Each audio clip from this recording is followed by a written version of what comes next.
Estudo Bíblico. Série Ouvindo a Voz de Deus. Apresenta estudo número 9.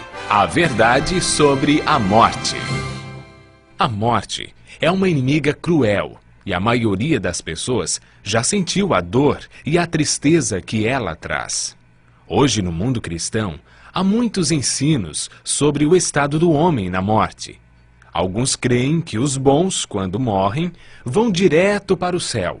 Se não foram pessoas boas, terão um período de férias no purgatório, ou vão direto para o fogo do inferno. Outros acreditam na reencarnação. Vamos ver o que a Bíblia diz. Antes de compreendermos o estado do homem na morte, precisamos saber sobre a origem da vida. O homem é formado por dois ingredientes: pó da terra e fôlego de vida. A união desses dois elementos resulta em vida.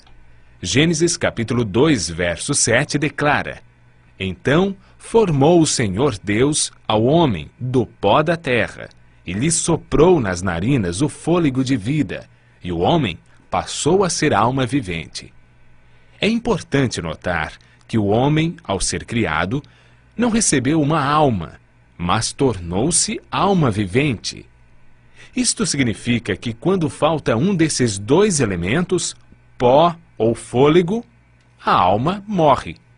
Ezequiel afirma claramente em seu livro, no capítulo 18, verso 4, o seguinte: A alma que pecar, essa morrerá.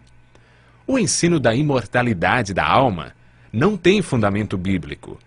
Segundo Timóteo, capítulo 6, verso 16, afirma que somente Deus possui imortalidade e habita em luz inacessível, a quem homem algum jamais viu e nem é capaz de ver. Gênesis 3, verso 19, afirma: Porque tu és pó, e ao pó tornarás. Eclesiastes 12, verso 7, diz que por ocasião da morte, o pó volte à terra como era, e o espírito volta para Deus que o deu. O espírito que ele deu na criação foi o fôlego de vida.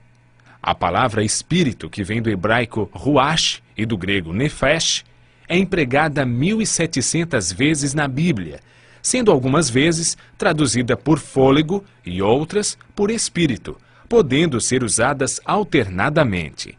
Portanto, espírito na Bíblia nunca se refere a uma entidade consciente, desencarnada.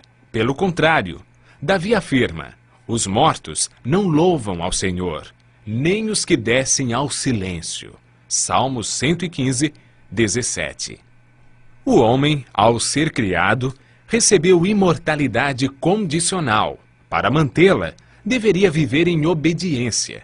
Gênesis capítulo 2, versos 16 e 17 diz: E o Senhor Deus lhe deu esta ordem: De toda árvore do jardim comerás livremente, mas da árvore do conhecimento do bem e do mal não comerás, porque no dia em que dela comeres, certamente morrerás. Deus declarou claramente: morrerás. Foi Satanás, através da serpente, quem declarou: é certo que não morrereis. Essa foi a maior mentira do universo que se mantém até os dias de hoje. Adão e Eva conheciam apenas um mundo cheio de vida, e a morte era um mistério. Eva desobedeceu a Deus, comeu do fruto proibido e o deu a Adão. Como resultado, o que Deus disse se cumpriu. A morte, a dor e o sofrimento passaram a existir.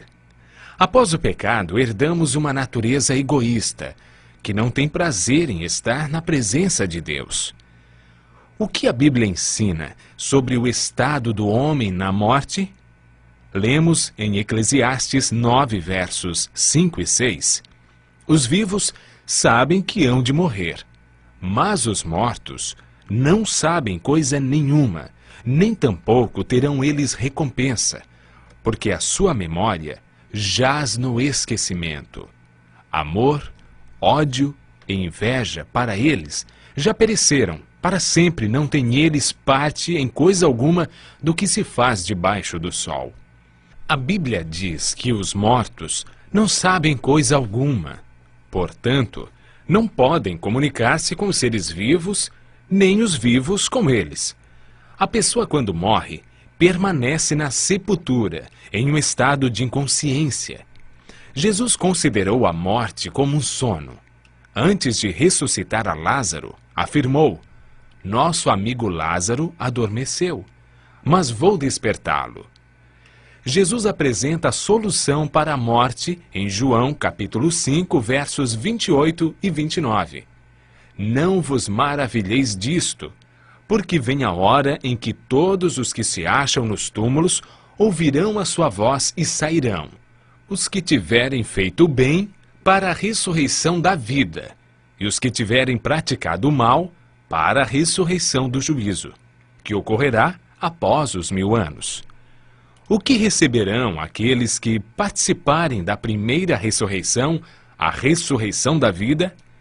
1 Coríntios capítulo 15, versos 51 a 53, declara: eis que vos digo um mistério, nem todos dormiremos, mas transformados seremos todos, num momento, num abrir e fechar de olhos, ao ressoar a última trombeta. A trombeta soará, os mortos ressuscitarão incorruptíveis, e nós seremos transformados, porque é necessário que esse corpo corruptível se revista da incorruptibilidade, e que o corpo mortal se revista da imortalidade. Desde que o homem pecou, perdeu a imortalidade. Mas, por ocasião da segunda vinda de Cristo, os que o aceitaram como seu Salvador receberão a dádiva da imortalidade conquistada por Jesus na cruz. João afirma, e o testemunho é esse, que Deus nos deu a vida eterna, e esta vida está no seu Filho. Aquele que tem o Filho tem a vida. Aquele que não tem o Filho de Deus não tem a vida. Cristo promete que o vencedor de nenhum modo sofrerá dano da segunda morte.